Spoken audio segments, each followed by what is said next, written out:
As a young father in your 30s or 40s, or maybe as a seasoned father, you've noticed this body changing, this stubborn fat that's not going away. The same diet, the same exercise that was working so good in your 20s and your early 30s is no longer working. And oftentimes we just say, oh, it's a dad bod, and it's just because I'm busy, have late nights, I'm running after the kids. But the reality is, it's actually a hormonal problem, something that we've documented in so many solid research studies. And today, we're going to do a deep dive and talk about the root causes. And I'm going to give you 3 solutions that I go over with every single health coaching client. As a family medicine physician turned health coach, I've seen it over and over where everybody treats weight loss or the goal of weight loss as kind of a math problem. If I just lower my calories and increase my calorie output, I should be able to lose weight. And yet they realize that's not happening. What happens somewhere around age 35 for men is their testosterone slowly starts going down. Even if the blood tests show the same testosterone level, the way that testosterone is used in your body changes. The receptors for the testosterone change. On top of that, you are also changing the way you're living your life. You're eating on the run, you're not getting quite as much sleep, and certainly your exercise and your meditation and your mindfulness is taking a hit.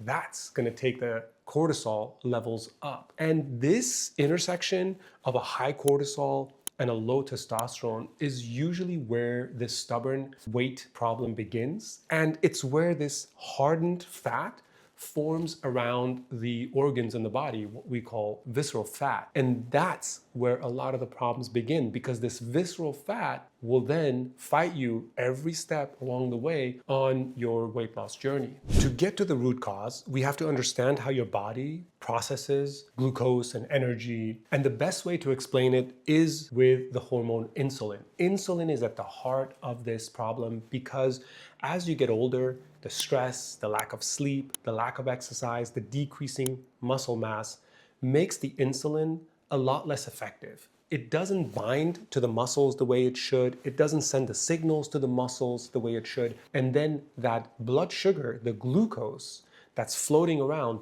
doesn't end up in the muscles and the liver like it should. Instead, it floats around in your bloodstream, causing other problems like the visceral fat. That glucose sends the signal of, hey, let's get more fat deposited because something's wrong. I'm under a lot of stress.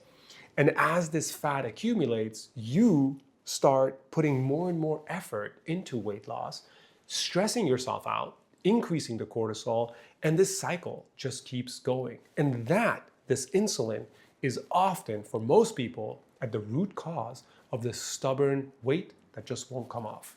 As a health coach, I work with empowered people with a lot of agency, dads, fathers who are really adamant about preventing diabetes, preventing dementia, preventing cancer, but they often don't know what is the most important thing they should do. So here are the 3 things I promised you.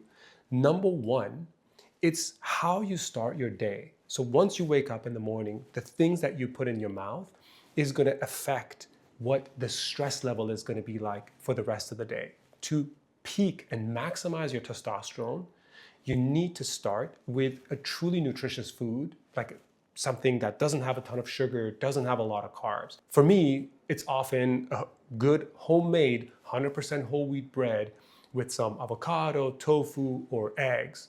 And if you want, you can do a light Greek yogurt with it. You can pile it up, you can pile a bunch of vegetables on top, but something that is really nutritious. And for a lot of people, even oatmeal can be a fantastic way to start your day. The second thing to focus on is what is draining your energy level throughout the day. How can we keep the cortisol spikes lower? If the cortisol spikes stay low, the insulin will come down, and that's going to send a signal to the body that, hey, everything's fine, we got plenty of glucose storage, let's pull the glycogen and glucose out of the liver, out of the muscle, and let's start burning that. And when that happens, you start burning fat. To do that, you have to try to pay attention to what is the most stressful part of your day and break that up. Go for a 15-minute walk, take some exercise bands and do some lifting. That little break, not only is it going to stimulate your muscles and your aerobic engine, but it's also going to signal to your body that everything's fine, we're taking a break, we don't have to be in this high cortisol state. Number 3, finally, we're going to talk about sleep, because to really lower your insulin level and make your body, your muscles, your liver sensitive to this floating insulin, you have to get proper sleep. I'm not too concerned about REM sleep when it comes to stubborn weight problems. I'm really worried about deep sleep, which happens in the first stage, the first half of when you go to bed. And to protect that, you do need a little bit of consistency. If one day you go to bed at midnight, next day you go to bed at 9 p.m., it's gonna throw you off. Being a little bit more consistent is one big plus. The second one is no heavy eating 3 hours before you go to bed. And the third one is alcohol and caffeine. If those things are really close to your bedtime, it's gonna throw off your deep sleep.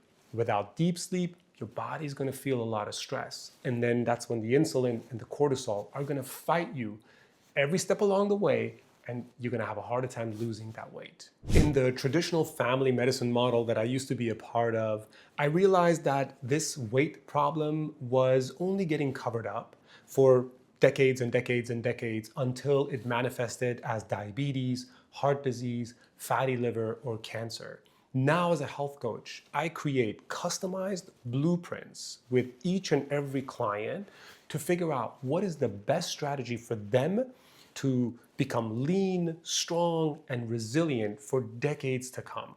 So if you're interested in that kind of health coaching, book a one-on-one session with me and find out what it looks like. And of course, if you like this content, I would love a comment from you down below. Tell me what it is that you've been dealing with when it comes to your weight. Subscribe to the channel and hit the like button.